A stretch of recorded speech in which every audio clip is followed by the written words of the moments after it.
राम राम दोस्तों। जय श्री कृष्णा। जय श्री राधे। आज मैं आपके लिए लेकर आई हूँ अनंत चतुर्दशी की कथा। अनंत चतुर्दशी की संपूर्ण पूजा विधि, अनंत चतुर्दशी का महत्व क्या होता है और अनंत चतुर्दशी व्रत करने का फल क्या होता है, आज मैं इसे आपको विस्तार से बताऊंगी। आप इस व्रत को श्रद्धा और विधि के साथ मनाइए। आपको इस व्रत का संपूर्ण फल अवश्य मिलेगा। अनंत चतुर्दशी की पूजा विधि इस प्रकार करिए। प्रातः उठकर हमें स्वच्छ कपड़े पहनना चाहिए। स्नान आदि से निवृत्त होकर स्वच्छ वस्त्र पहने। हो सके तो पीले वस्त्र शुभ माने जाते हैं। पूजा स्थल को साफ करें, पीले कपड़े से ढके। भगवान विष्णु अनंत नारायण की मूर्ति या चित्र स्थापित करें। अनंत सूत्र की तैयारी अनंत सूत्र की तैयारी इस प्रकार करें। एक कच्चा धागा ले जिसे हल्दी, केसर और कुमकुम से रंगा गया हो। उसमें 14 गांठें लगाएं। ये 14 लोकों का प्रतीक है। पुरुष इसे दाहिने हाथ में, महिलाएं बाएं हाथ में बांधे। पूजन विधि इस प्रकार है। भगवान विष्णु, माता यमुना और शेषनाग की पूजा करें। पुष्प, धूप, दीप, नैवेद्य, खीर, पूरी, फल अर्पित करें। अनंत चतुर्दशी व्रत की कथा सुने। अंत में अनंत सूत्र बांधे। व्रत का संकल्प ले। दिन भर उपवास करे। संध्या के बाद फलाहार करे। पूजा का श्रेष्ठ समय इस प्रकार है। सुबह 6:02 पर और अगले दिन 1:41 तक पूजा का समय है। अनंत सूत्र की महत्ता इस प्रकार है। ये भगवान विष्णु के 14 नामों का प्रतीक है। भगवान विष्णु के 14 नाम इस प्रकार से हैं।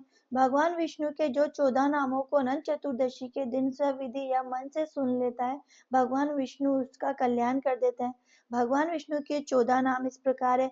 अनंत, ऋषिकेश, पद्मनाभ, माधव, वैकुंठ, श्रीधर, त्रिविक्रम, मधुसूदन, वामन, केशव, नारायण, दामोदर, गोविंद, विष्णु। ये भगवान विष्णु के 14 नाम है। सूत्र बांधने से 14 वर्षों तक सुख, समृद्धि और संकटों से रक्षा होती है। यह सूत्र रक्षा सूत्र की तरह कार्य करता है। जीवन में स्थायित्व और ऊर्जा प्रदान करता है या ऊर्जा लाता है।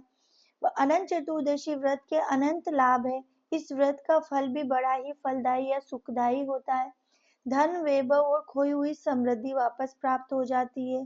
पारिवारिक कलेश, मानसिक तनाव, आर्थिक संकट दूर होते हैं। भगवान विष्णु की कृपा से अंतहीन अनंत सुख और शांति प्राप्त होती है।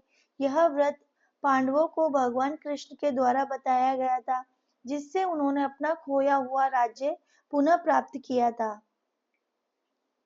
यहाँ अनंत चतुर्दशी की पौराणिक कथा इस प्रकार है, जो महाभारत और पुराणों में वर्णित है। यह कथा न केवल धार्मिक दृष्टि से महत्वपूर्ण है, बल्कि जीवन में श्रद्धा, धैर्य और कर्म के फल में गहरी सीख भी देती है। अनंत चतुर्दशी की कथा इस प्रकार है। यह अनंत चतुर्दशी की पौराणिक कथा है।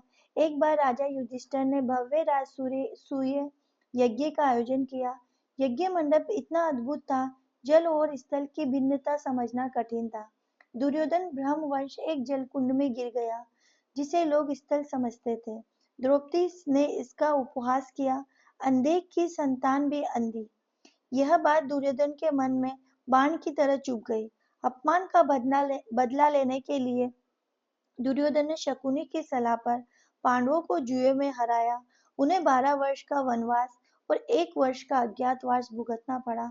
वनवास के दौरान भगवान श्री कृष्ण युधिष्ठिर से मिलने आए। युधिष्ठिर ने अपने दुखों की बात कही और समाधान पूछा। श्री कृष्ण ने कहा, हे युधिष्ठिर, तुम विधि पूर्वक अनंत भगवान का व्रत करो।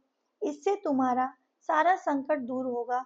तुम्हें खोया हुआ राज्य पुनः प्राप्त हो जाएगा। इस प्रकार अनंत चतुर्दशी की कथा श्री कृष्ण ने पांडवों को सुनाई। अनंत चतुर्दशी की सुमंत, सुशीला और कौंडिन्य ऋषि की कथा।